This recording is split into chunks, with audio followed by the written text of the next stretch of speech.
Qual a situação aqui? O povo de Israel, que tinha sido escravo por 400 anos no Egito, com feitores sobre eles, oprimindo-os de maneira terrível, eles têm o seu clamor, Deus ouve o clamor deles, ouve o clamor. Deus levanta Moisés como libertador e Deus opera maravilhas por intermédio de Moisés e todo um processo de libertação começa. Chega o momento então que o faraó os libera. Diante da palavra de Deus, no começo, a Bíblia mostra que Faraó endureceu o seu coração. Chega um determinado momento que depois de várias vezes o Faraó endurecer o seu coração, daí então Deus, respeitando a escolha de Faraó, a Bíblia diz que Deus vai então endurecer o coração dele. Gênesis 6, a Bíblia diz que o Espírito de Deus não contenderá para sempre com o homem. E Deus contendeu, por assim dizer, com Faraó, dizendo: deixa meu povo ir. Ele rejeita. Então, tem uma ação divina em tudo aquilo, e maravilhas acontecem. Até que o Faraó diz: vão eles, muita riqueza, ouro e outras coisas, vestes e enfim, em abundância. Isso na verdade foi um mover de Deus fazendo justiça e de alguma maneira pagando o trabalho daquele povo durante aqueles anos. Deus é justo e a seu tempo Ele faz a justiça. Não é no nosso, mas no tempo dele. E eles estão saindo do Egito com suas famílias e alegres por tudo que Deus está fazendo, por tudo que Deus estava realizando, e sonhando com a terra, sonhando com a vida em liberdade. Mas a Bíblia diz nesse capítulo, versículo 5, que o faraó mudou de ideia. Ele disse: o que estamos fazendo deixando esse povo ir? Está essa mão de obra gratuita. E esse povo que está nos enriquecendo, e nós vamos, não, nada disso, vamos atrás deles de novo. E Faraó então vem com o seu exército atrás do povo de Deus. E esse futuro que se desenhava até então tão lindo, agora esse futuro se torna sombrio. Pois as circunstâncias indicavam que eles teriam que voltar à escravidão do Egito. Eles estavam ali, na caminhada com sua família, um exército atrás, e à frente havia um mar vermelho. E diante dessa situação de aflição, e nós temos falado nesse ano, nos domingos de ceia, sobre como responder aos tempos difíceis, e aqui está um tempo difícil de ameaça. Eles estavam debaixo de ameaça. Versículos 10 a 12 diz: ao aproximar-se o faraó, os israelitas olharam e avistaram os egípcios que marchavam na direção deles, e aterrorizados clamaram ao Senhor. Aterrorizados, clamaram ao Senhor e disseram a Moisés: foi por falta de túmulos no Egito que você nos trouxe para que morramos no deserto? O que você fez conosco, tirando-nos de lá? Já lhes tínhamos dito no Egito: deixe-nos em paz. Seremos escravos dos egípcios antes de sermos escravos dos egípcios do que morrermos no deserto. Como é que aquele povo respondeu à ameaça, ao tempo difícil? A Bíblia vai dizer aqui que eles avistaram os egípcios que marchavam na direção deles. Eles colocaram o foco deles no inimigo. Eu não estou dizendo que o inimigo tem que ser ignorado de jeito nenhum. Só que diante das ameaças, o nosso foco único e maior não pode estar no inimigo, mas tem que estar em Deus. Eles olharam para o inimigo, responderam assim e aterrorizados. A resposta deles diante da ameaça foi deixar que o terror, que o pânico, que o medo enchesse a vida deles e os dominasse. Diante daquilo, como mais ocorreu a resposta deles? Eles ficaram aterrorizados e no terror eles clamaram ao Senhor. Clamaram a Deus, buscaram a Deus. Oração subiu aos céus.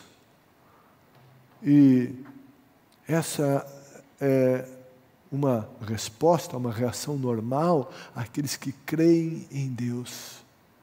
E que resposta, que maneira correta de responder diante da aflição, clamar ao Senhor. O salmista depois veio dizendo: na minha angústia eu clamei ao Senhor, Ele me ouviu quando eu clamei por socorro. Nós vemos na Bíblia pessoas em angústia clamando ao Senhor. Eu e você, nos tempos de angústia, clamamos ao Senhor, buscamos socorro nele. Maneira correta de responder. Contudo, a resposta deles continuou.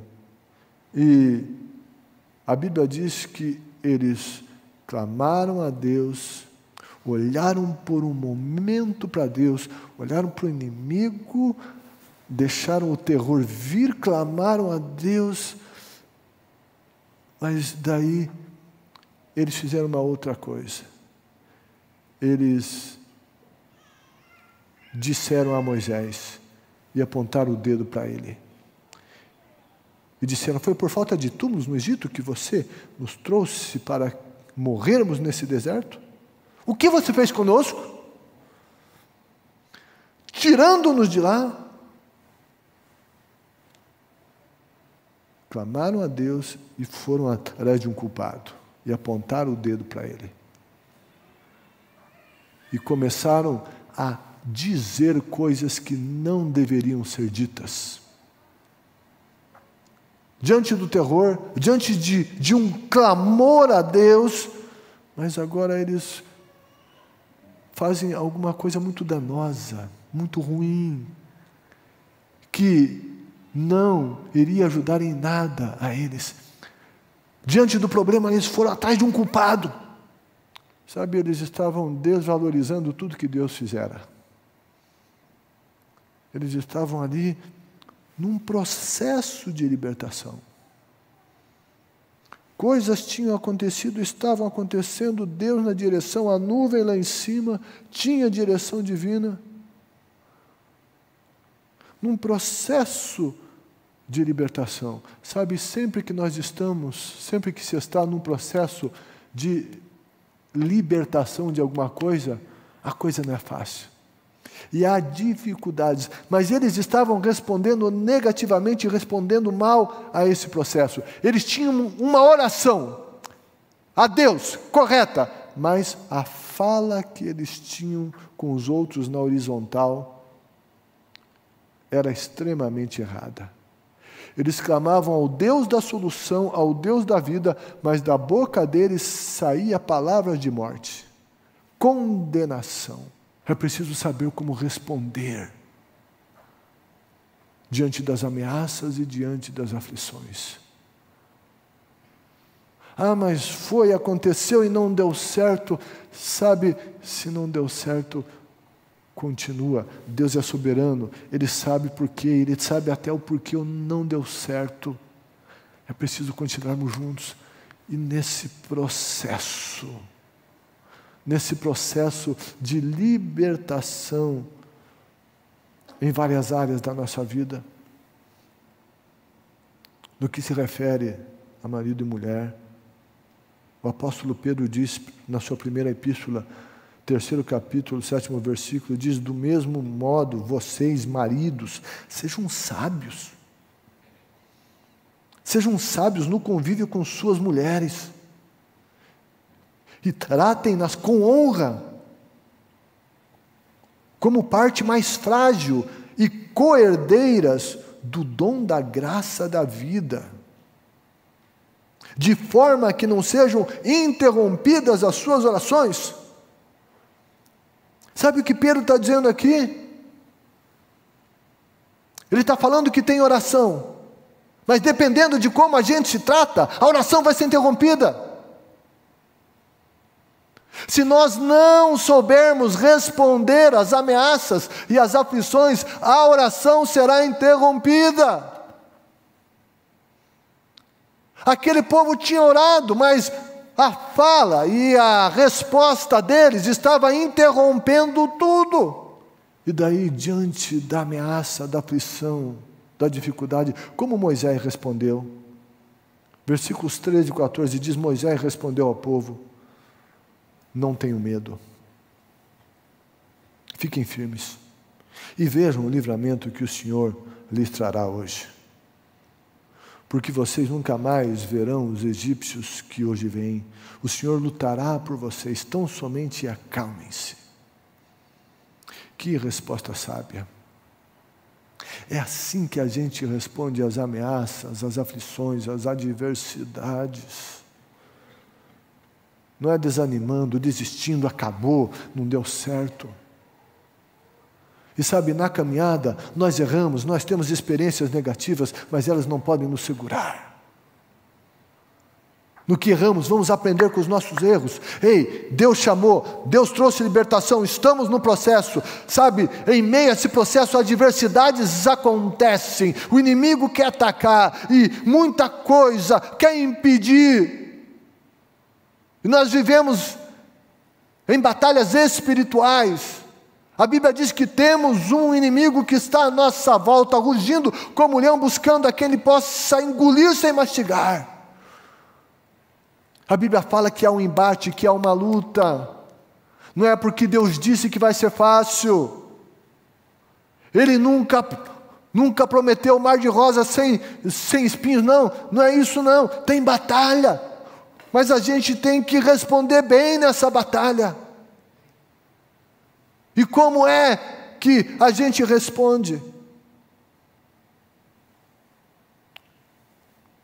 Moisés disse: não tenho medo. E daí vem a fala de Deus, versículos 15 e 16. Disse então o Senhor a Moisés: por que você está clamando a mim? Diga aos israelitas que sigam avante. Erga a sua vara, estenda a mão sobre o mar, e as águas se dividirão, para que os israelitas atravessem o mar em terra seca. E é um pouco esquisita essa pergunta de Deus a Moisés: por que você está clamando a mim?